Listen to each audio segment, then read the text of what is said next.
And on behalf of the Derry Republican Committee, I'd like to thank you all for turning out today. It's going to be my pleasure to introduce Dr. Carson, Dr. Ben Carson. Dr. Carson was born and raised in Detroit. He went to Yale University and the University of Michigan Medical School. I'm a Chicago boy, so I have a little bit of problem spitting out all this Michigan and Detroit stuff. Which is why I turned down the t-shirt, because it didn't say Blackhawks or Chicago. Dr. Carson is an accomplished neurosurgeon that has held numerous professorships and director's positions at Johns Hopkins School of Medicine and the Johns Hopkins Children's Center. He's a distinguished writer and author and recipient of the Presidential Medal of Freedom in June 2008. And I'm sure we don't need to listen to me speak anymore. My pleasure to present Dr. Ben Carson.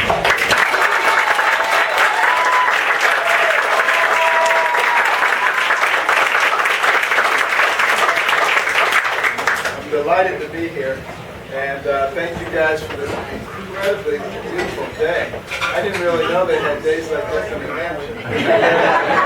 This is so. This is today. It's fantastic. It's been a whirlwind in recent weeks, which is every week. Yesterday we were in Iowa. Today we're here. Tomorrow we're in Las Vegas. The day after that in Maryland. The day after that in California. All over the place, constantly doing stuff. But I always like coming to New Hampshire. It was beautiful here. The first time I came here, it was to do something at Dartmouth. I think the second time it was something at Dartmouth too. But more recently, it's been in the political arena. And some people say, well, how does a doctor wind up in the political arena?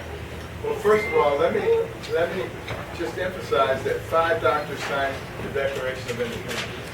There was a time when doctors were much more involved in what was going on in our country.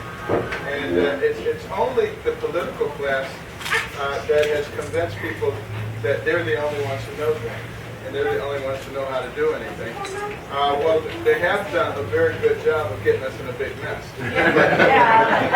But what we really need right now, and there are probably many people in the political arena who are very talented, but experiences that people have throughout their lifetime, I think, are the things that really prepare you to solve problems.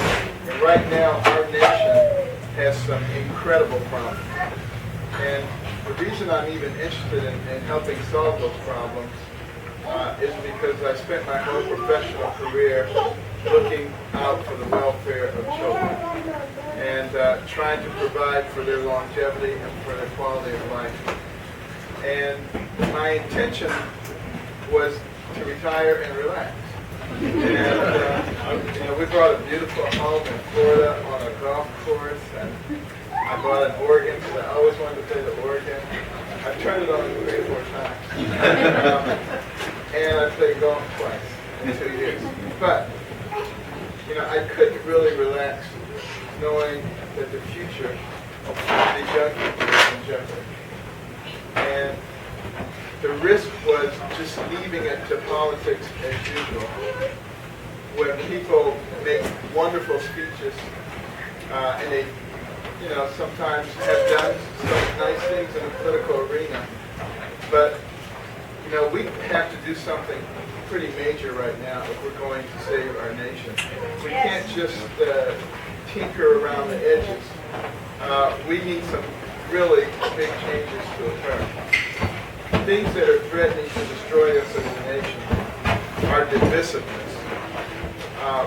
We are in danger of destroying ourselves with our divisiveness. We've allowed the purveyors of hatred to have too much sway in our society, to the point where people believe that if somebody disagrees with you, they're your enemy. They're to be destroyed. Their business is to be destroyed. I mean, that's not America. Our strength comes with our unity. And a wise man once said, a house divided against itself cannot stand. So we need to use the bully pulpit to emphasize what we have in common and to help people recognize that the big issues that face us right now are not Democrat-Republican issues. They're not conservative-liberal issues. They're pro-American, anti-American issues. Those are what...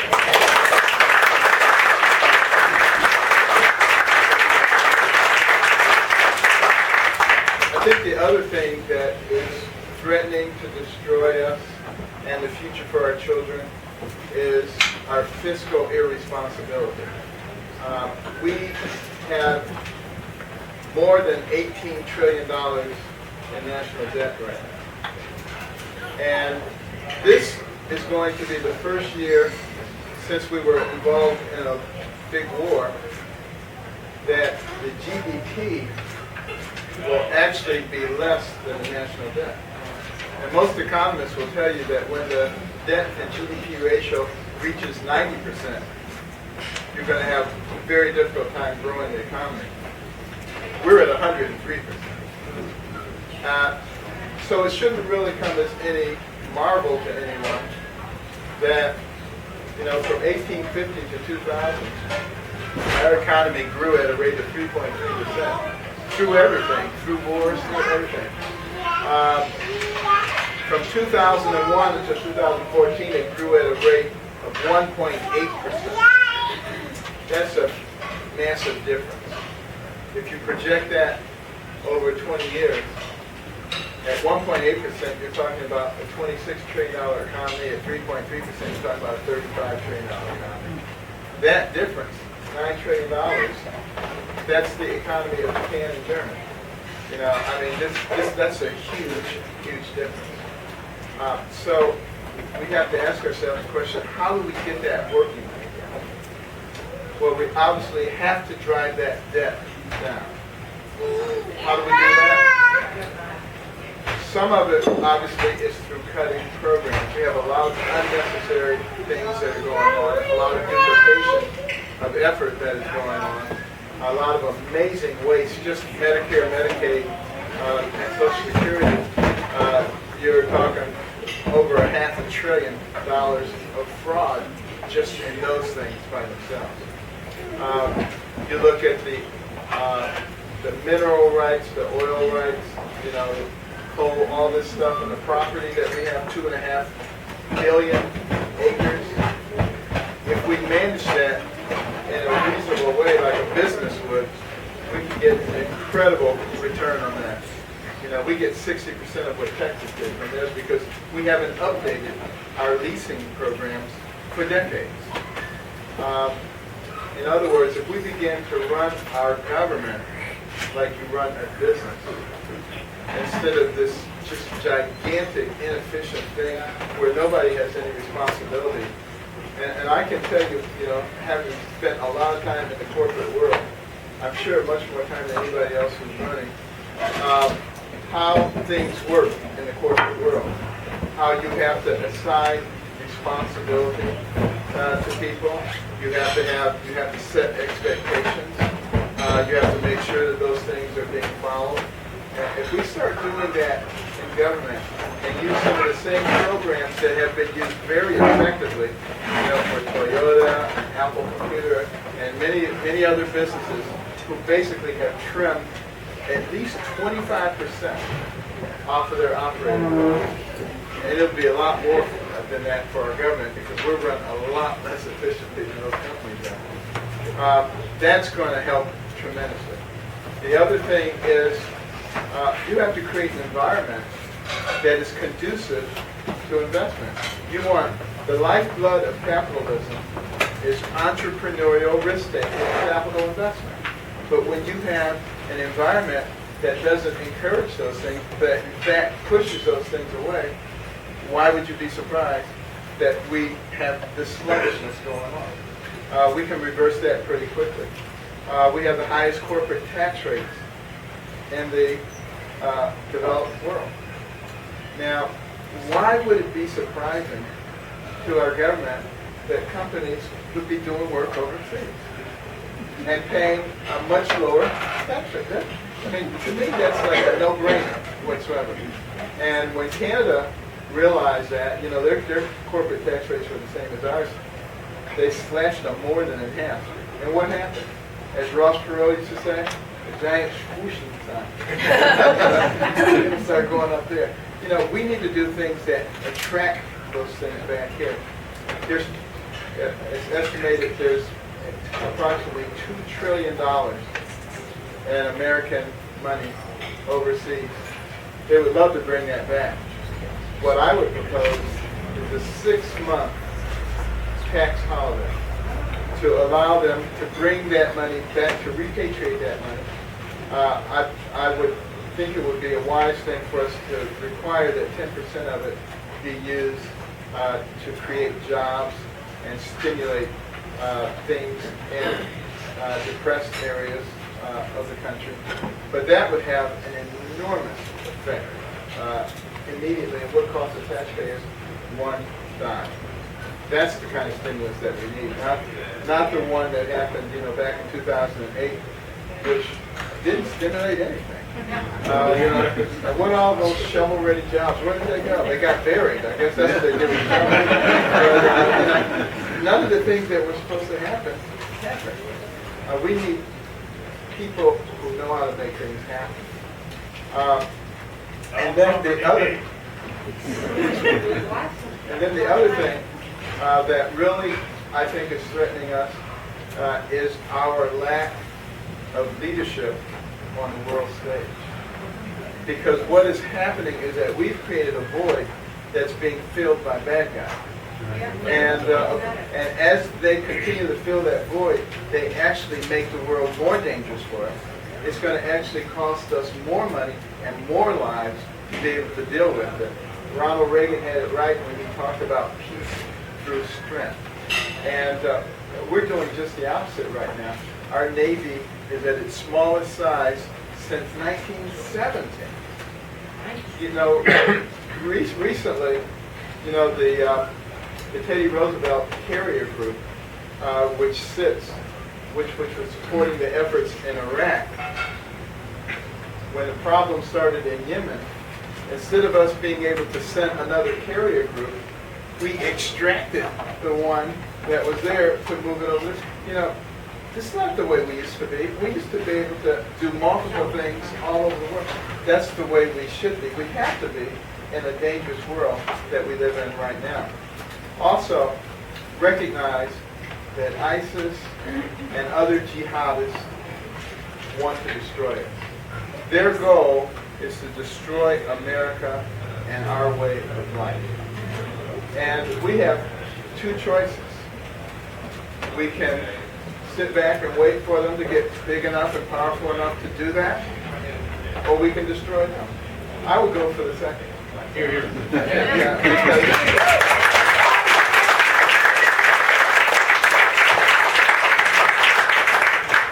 We have historically had a tremendous military. And it's one of the reasons that we were able to grow and develop. You think back to World War II, when the empires of the world were falling like dominoes to the Axis powers. And there was only one thing to stop them, and that was us. We sent our young men from the country, the suburbs, the cities, to fight a war on two different fronts of the world. We sent our young women into the factories. They built more airplanes, tanks, and mortars than anybody could imagine. And it was through the industrial might and the determination of the United States that the world was changed. And people who say that we're not exceptional have no idea what they're talking about. But we are exceptional, but we were the ones who did that because we had that kind of power. We've allowed that to slip, but we are the same people. We are Americans with a can-do attitude. And it was Thomas Jefferson who said that Americans would become lackadaisical. They would become less vigilant, and the government would fill in the void. And the government would soon, instead of being there to facilitate life, liberty, and the pursuit of happiness, would be controlling every aspect of our lives. And we would turn from a country that is of, for, and by the people to a country that is of, for, and by the government. And we would turn it to something completely different.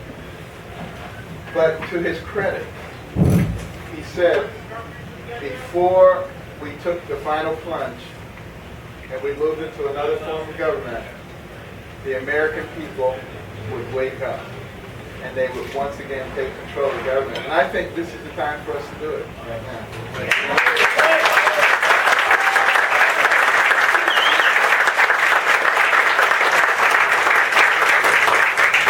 So even though I didn't necessarily see myself having a role in that, I think the good Lord perhaps had a different plan for my life. But I think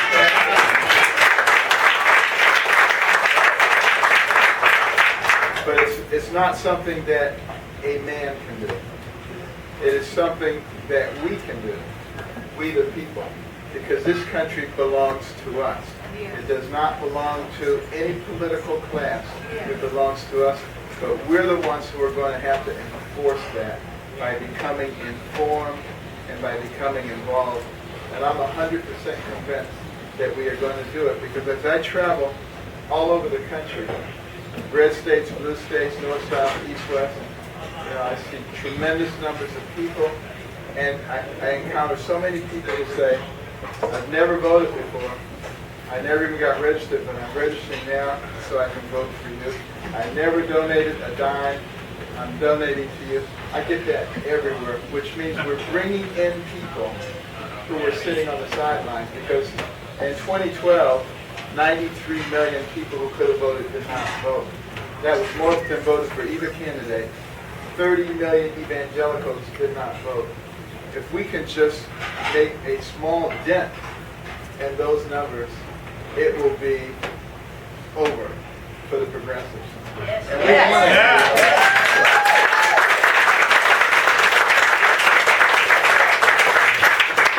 But we have to remember, and when I say we, I'm talking about people with common sense. We have to remember, once we have control, that they too are American. And that we're not going to be trying to extract revenge. What we're going to be trying to do is create an environment that works for everybody. We want liberty and justice for everybody in our society. We want to provide equal opportunities for people. We don't want to pick and choose who the winners and losers are. We don't want to pick and choose which parts of our Constitution we want to honor. We want to honor all of it. And when we begin to act like this, I think you're going to see tremendous strength right here in our own nation. Thank you very much.